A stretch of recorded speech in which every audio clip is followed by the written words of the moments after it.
Okay, now I just need to wait this to load. Come on, load. A sandwich that was $21. In some parts, $21. What currency? Canadian dollars? US dollars? New Zealand dollars? Australia dollars? parts of Angola, that's actually considered a good deal. Yeah. Welcome to the country that has the world's most expensive city. Yeah, Angola is a very expensive place. So I know that. It's time to learn geography. Since I watch Trubinsky videos, I know Angola is a very expensive place. Hey everybody, I'm your host Paul Barbado. You're probably still wondering about that sandwich, but first, let's dissect the flag. The flag of Angola is actually pretty intriguing because it's one of the few countries that has a flag that tries to imitate another flag. The colors black and red. Black representing Africa, red representing, you guessed it, the blood of those who fought for Angola. And in the middle is the Angolan emblem. The emblem is a machete with half a cogwheel. Yeah, it looks like they're communist, even though they're not a communist country. Positioned in a way that somewhat imitates the old former USSR's flag of the hammer and sickle. The machete representing peasantry and agriculture, the half cogwheel representing... Yeah, I'm not gonna edit in the Soviet Union national anthem, but trust me, if I was editing this, I would edit the Soviet Union national anthem. But I don't feel like editing this because this is gonna be a premiere. Industry, and a star on top representing the progress of the country, all colored yellow to represent the wealth of the nation. Now you're probably wondering, why does Angola have a flag that tries to imitate the former Soviet Union's flag? Well, we'll get into that later, but first before they change to the Russian flag. Let's talk about the political geography.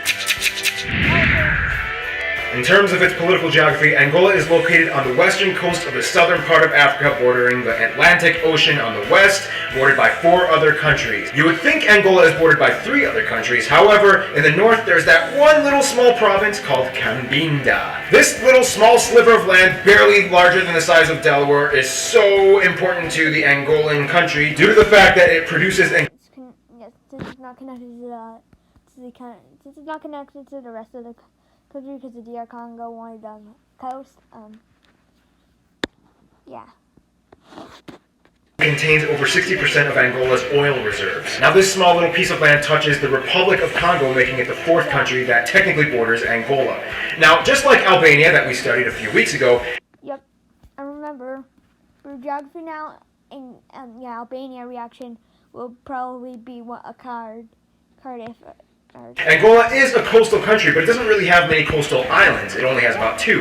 Kwanda Island in the north, which operates as an administrative town that manages the logistics of the oil companies in Angola, and Baía dos Tigres, which actually used to not even be an island. It used to be a peninsula. It was connected to the mainland by a small little thin isthmus. However, back in the 70s, the ocean completely engulfed and destroyed the isthmus and the one water pipeline that fed the one town on the island, which was named Tigres. Tigres used to be a fisher town. However, after that one freshwater pipeline that broke, almost overnight the entire town was evacuated, and today Baía dos Tigres is a ghost town. The capital of Angola is Luanda, which is an African architectural wonder mostly built off of the oil industry money that Angola thrives off of. A large portion of their everyday amenities have actually been imported, and which is why everything is so expensive. For example, a typical sandwich could cost $26, a pair of jeans $240, and don't be surprised to see a 2 to 3 bedroom apartment go for rent for between $10,000 to $15,000 a month. Now, Angola actually has a lot of different kinds of landscapes. In the north and northeast, you can see a lot of tropical jungles and rainforests. In the center area, you can find lots of flat plateaus and savannas. The further east you go, you find a lot of dry hills and mountains. And the further south you go along the coast, you find desert lands and dry, arid landscapes. When you go to the Mohico province and the east side, you see this leaf-shaped pattern from satellite images. And that's actually a really intricately, widely dispersed section of rivers that actually kind of looks like a leaf. If you actually zoom in on these satellite images, you can possibly find native tribal towns and areas that are uncharted and unmarked on the map, but where the people still live in mud huts and thatched roof houses. Now, Angola's land is actually very rich in resources and has huge potential for land cultivation. And actually, at one point during... Wait, not the the poor. Africans can be rich. During Portuguese colonization, Angola actually used to produce almost every single major crop except for wheat, and had a huge coffee, banana, and maize export sector. However, now agriculture is at a very small fraction of what it used to be. In fact, they only produce about 1% of the coffee exports that they used to prior to 1975. The problem is that Angola went through a civil war. And during a civil war, you don't really have a lot of time to invest in your infrastructure in your country. And that either slowed down or completely halted most of the agriculture. Yeah, like basically anywhere that could happen. Yeah, where it could happen right this second. And like my house could be destroyed. Cultural exports. Also keep in mind, landmines were planted everywhere. However, the country is trying to make a comeback as best as they can. To this day, over 95% of all of the exports actually comes from oil. Now you're probably asking, why did Angola go through a civil war? What's all this stuff going on? Let's discuss that in demographics. As of 2014, Angola has about 22 million people with... Yep, I'm watching this in 2020, so that might have changed. I have no idea what the population of Angola is now, but conservative estimates. And there are three main people groups. The Oving group having a population boom, yeah. I know, a lot of people, Africans are being born because we have high birth rates. Bundu, the Ambundu, which by the way Chris Tucker has a possible genealogical tie to, and the Bakongo. Other minority groups exist as well that make up the remainder of the population, like the... Are like Bakongos like Congolese and immigrants? The Ovambo, the Chokwe, and the Kindonga people. About 2% of the population is mestizo, or mixed, between black and white. Also about 1% of the population is European, mostly Portuguese, and yeah, because, they're colonized by the Portuguese. Portugal, like Brazil. surprisingly, about 1% of the population is also Chinese. In the past few decades, China has actually had a huge influx of immigrants come to Angola, mostly for business. We'll discuss that in a little bit. That's actually quite impressive, considering that Angola had absolutely no ties to China prior to 1975, just a few decades ago. Now, the official language of Angola is actually Portuguese, due to the fact that Angola was a Portuguese colony for over 400 years until 1975. Now, we've been discussing the people, we've been discussing a little bit of the history. Let's explain a lot more about this in the Friend Zone. Yep, I know. Yep, Portugal is definitely going to be a friend on there.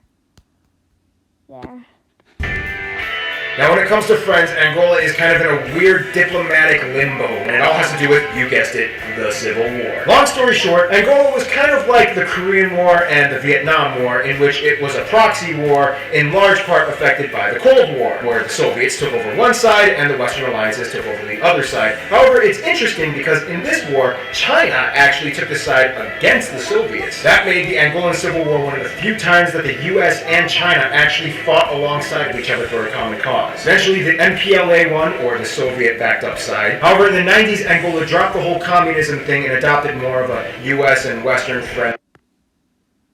Yeah. Okay. Yep. Yeah, because the Soviet Union broke up, and then that means a lot of countries weren't communist anymore. So like a lot of the Balkan Peninsula is communist now anymore. Yeah, I mean, the only countries that are still communist are China, North Korea, Vietnam, and Laos, if I remember correctly. The government style. This means that Angola is caught in a weird state in which they still have this tie to the former Soviet Union nations, even though they dropped the whole communism and ideology thing, while they are still progressively making friendships with the West and... Yeah, West, like Europe. Yeah. Australia. Why did you make Europe look backwards? I don't... the U.S., even though they spent countless years and resources fighting against them. Now, when it comes to China still... area. Here's them. Why don't you just flip Australia upside down? You know?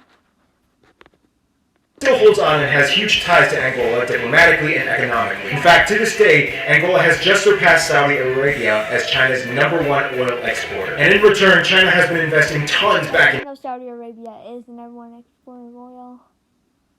I'm not going to talk too much about oil.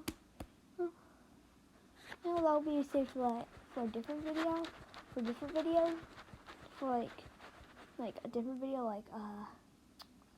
Let me see, I don't have it, no. Angola. They even built an entire neighborhood called Nova Cidade de Calimba in the south of Luanda with 750 apartment complexes. Unfortunately, the project didn't go so well. The apartments were too expensive, and to this day, less than 10% of the area is occupied. The rest is pretty much a ghost town. Now, in terms of their best friends, Angola would probably consider Brazil and Portugal their best friends. Even though Portugal had occupied them for over 400 years, after they had received their independence, they still maintained friendly ties to their former colonizer. Brazil, which also used to be a Portuguese colony, not only shares a linguistic similarity with Angola, but also has a huge business sector that they share with Angola as well. Not only that, but they also relate with each other. Angola's GDP nominal, by the way, is quite high.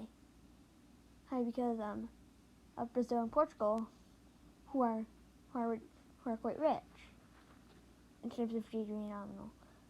Brazil, in terms of GDP, is actually quite poor, but Relationally, because we'll discuss more about Brazil and no geography now. Brazil reaction.